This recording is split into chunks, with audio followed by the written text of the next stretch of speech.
Hey everyone, Happy New Year, and we want to say Happy New Year and welcome to the very first Radiotopia Presents of 2024. It's a series that we are truly excited about. It's called Shocking, Heartbreaking, Transformative. Now, this is from documentarian Jess Shane, who put out an open call on Craigslist and then worked with 4 strangers to explore the standard rules that documentarians and journalists use to tell their subject stories. So this series gets into all sorts of questions about what happens when people's real lives are collected, edited, and consumed. The show pulls back the curtain on what goes on behind the scenes of your favorite nonfiction shows. And then it turns in on itself and some really interesting twists and turns along the way in the making of the show. I've gotten to know Jess a little bit over the making of this show. Every time I chat with her, there's a new wrinkle to this story. It is really incredible. So go check out the new Radiotopia Presents series, Shocking, Heartbreaking, Transformative. It is out now on your favorite podcast platform.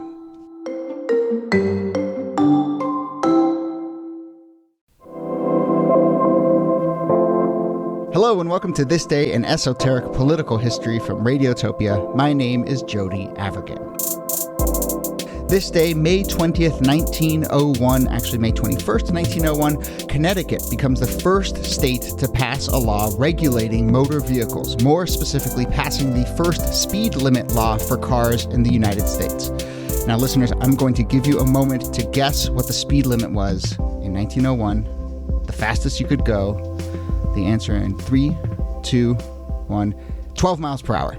That is the fastest you could go in 1901. That's in the city. When you get into the country, you could really open up the throttle and drive 15 miles per hour. Really let your hair down, set loose. Here to discuss the first speed limit law for cars in the United States are, as always, Nicole Hemmer of Columbia and Kellie Carter-Jackson of Wellesley. Hello there. Hello, Jody. Hey there. So, Kellie, some context. This is not the first speed limit law in general in the United States, right? No. So these laws are really old. They actually date back to 1652 in the colony of New Amsterdam, which is now New York, issued a decree that no wagons, carts, or sleighs shall run, rode, or be driven at a gallop at the risk of incurring a fine of 2 pounds Flemish, or about $150 in today's currency. So speeding was no joke, even in 1652.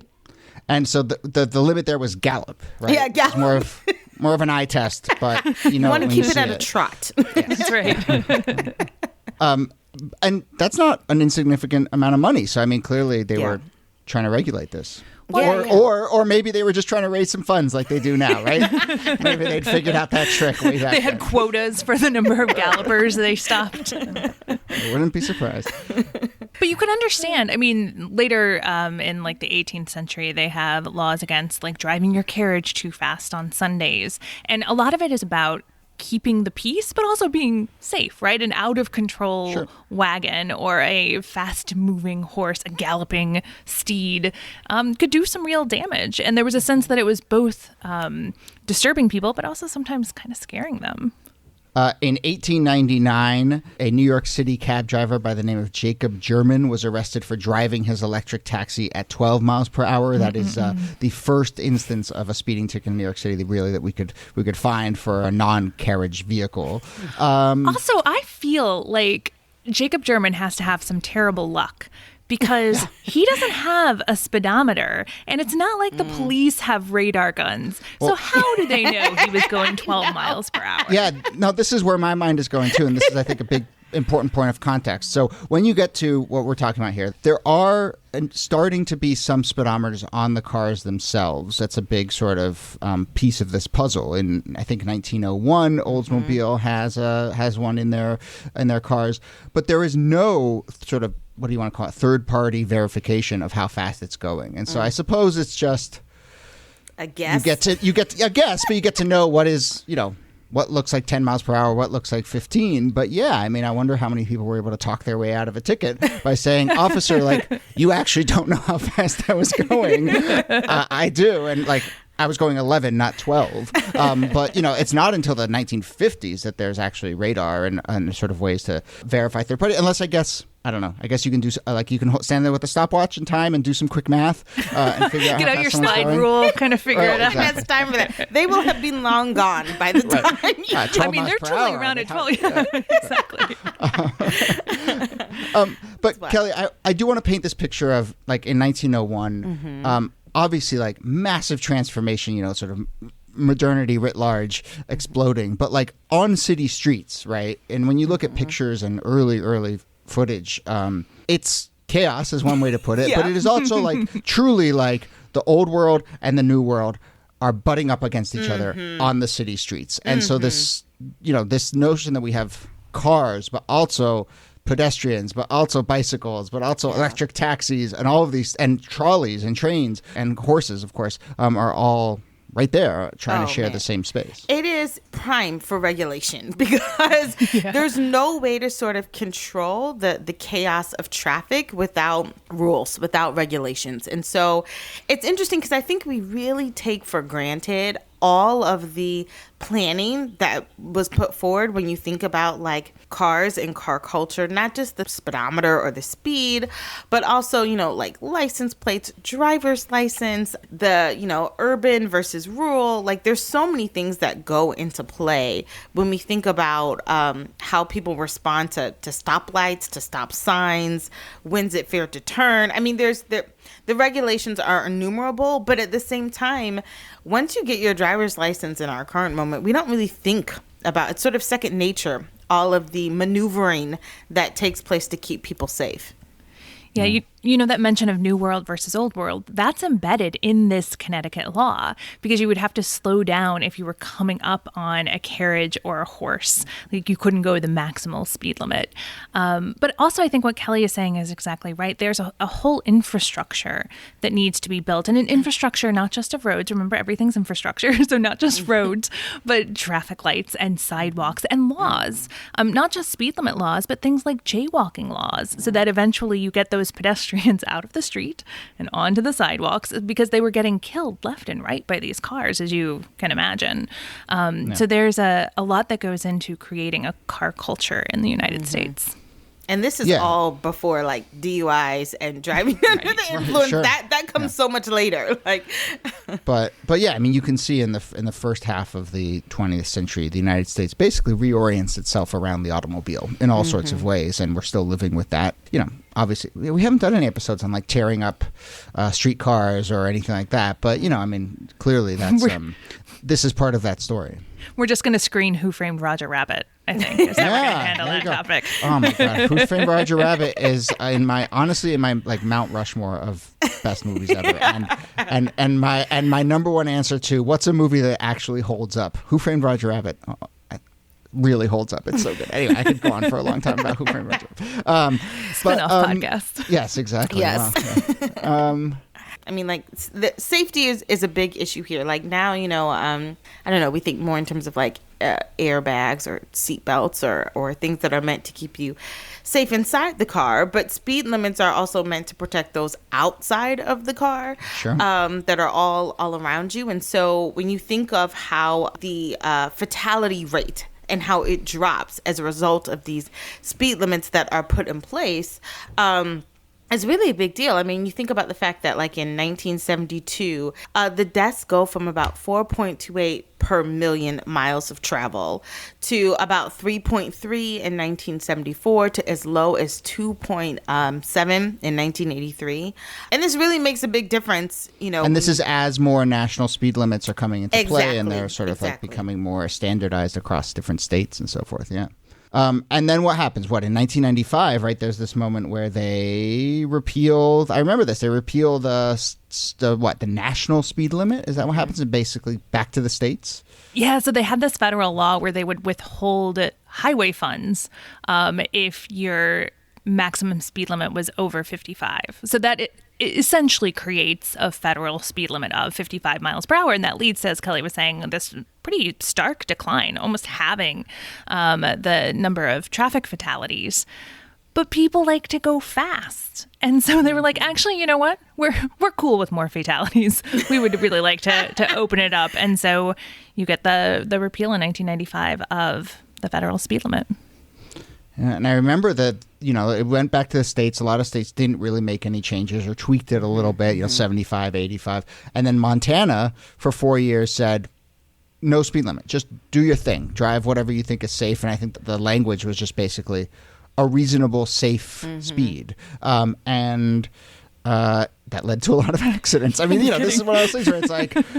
Which is surprising because you think Montana is like, I don't know, I think wide open spaces, who are you going to hit kind of thing. Fair enough. But I remember... Apparently when you're going Go ahead. Yeah, it's gonna and this is across the country. Just as speed limits, I mean, it's just 1-to-1. As speed limits go up, there's more fatalities. As they go down, there's fewer fatalities, and you have to find that balance. That Montana law was eventually struck down, but there was that 4-year period where I think a lot of people were trying to get to Montana to just really open it up and see how fast they could drive. It's the libertarian dream. Yeah. Well, on that point, actually, Niki, and I'm curious if we can go back to 1901. I mean, was there any, as you can see it, both with this speed limit thing, but just in general, was there any libertarian response to, hey, this is government overreach, you telling me to only drive 12 miles per hour in the city and 15 in the country? I wouldn't put it past libertarians to have raised a stink. I haven't seen evidence of a ton of that, but the car does eventually become this place of libertarian fantasy because automobiles become heavily regulated in the United States. Yeah. And so when there are seatbelt laws, to a certain extent, the speed limits come up against this. But there is this idea that it's my car. And particularly if you're protecting my safety, I'm the person who gets to decide whether or not I want to wear that seatbelt, whether or not I'm going to use my cell phone, whether or not I'm going to have all of these safety features for my car, whether I choose to buy a car that doesn't have them. And so there is a lot of libertarian angst around the car that also extends to whether or not the automobile is protected by the Fourth Amendment from illegal search and seizure. So there's a lot going on there. Yeah, it gets complicated really quickly, especially if you start thinking about the future and driverless cars or all of that. It's wild. Yeah. I have a thought about speed in general, which is something I think about a lot, and might be the chance to say it. But I guess I'm starting to think about this image we're painting of a streetscape in 1901, and the sort of chaos of that, and I know there's part of us that wants to mock 12 miles per hour, that must have been so scary. But, I also want to acknowledge that, that was genuine speed at that time. Mm-hmm. And every time something goes faster, it is scary. And that's actually something I feel like I want someone smarter than me to write the book, kind of how speed explains the world or whatever. Because I just do feel like at the heart of so many of our anxieties about modernity is this notion of speed. And I even see it in the cancel culture conversation that so much of it is not just that it happened, but that it happened so fast, or that the way, we even did that episode about reporting election results, and so much of that was just about the speed being a little faster than we're comfortable for, and the modernity always being a little faster, and it creates this tension. And so this is where my head's going a little bit with this, and maybe this isn't any great insight, but it just feels like speed and a sort of we're going too fast anxiety is at the heart of so much of almost everything. Well, no, that's an excellent question, because it compels us to ask sort of what should be the pace of progress, or what should be the pace of change and how we come to it. And especially when it comes to automobiles, I think, I think about the speedometer too, and the fact that in my car, I think it probably goes 160 miles per hour. I know my car can't go 160 miles per hour, but for the aesthetics of just having an even number around, it won't stop at 80, or it doesn't stop at 90. But you also have to ask the question, why would you have it go to 160 if there's no way in the country you could go that fast legally? Right. Well, that's the allure of speed, right? Yeah. And that's throughout our whole country. It's we want to go fast, we want to have this ruthless efficiency, but then when we actually get it, we're I don't know, maybe we should slow our roll a little bit. I'm gonna tell you, I would read that book. So if there are any authors or any publishers out there who are listening, who's this is the a good right idea author for this? Some big swirling I don't know. We'll think of who it is. But yeah. Okay. We just want a small cut. That's right. No, just like 5% of the royalties at most. Okay. fair. As we wrap up, let's do a couple of these also on this days. It does feel like this May 20th, May 21st date, there is a bunch of like stuff that feels like it's harmonized in some way. So for instance, in 1875, this is when the Meter Convention was signed. 17 nations got together and established the International System of Units. So, not dissimilar from regulating speed limits. Like maybe May 20th is the day on which you kind of get your act together with regulation and standardization. In 1927, speaking of speed, on this day in 1927, Charles Lindbergh took off from New York to cross the Atlantic for Paris. This was on the Spirit of St. Louis, the first nonstop flight from New York to Paris, which blew people's minds, not to put it mildly. And then 1775, Niki, the Mecklenburg Declaration of Independence. Tell us about that. Yes, well, it is allegedly signed in Charlotte, North Carolina in 1775. And we say allegedly because apparently a group of people got together and declared their independence from the British Empire.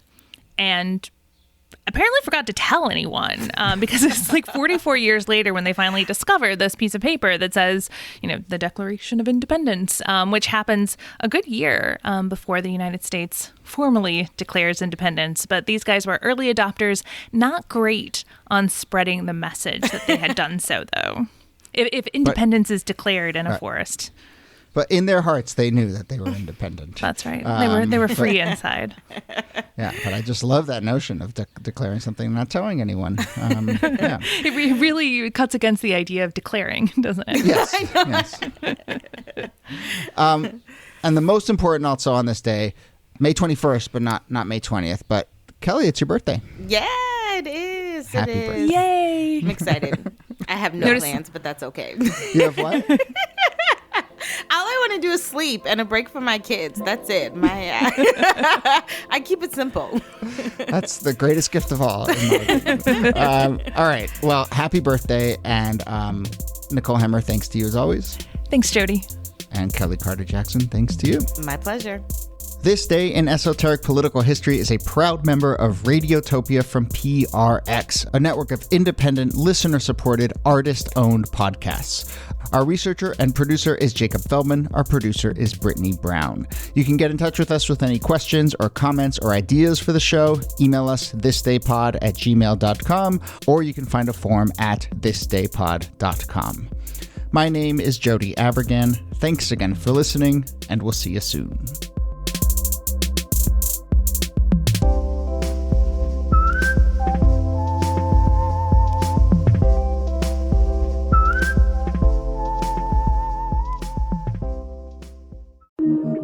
Radiotopia from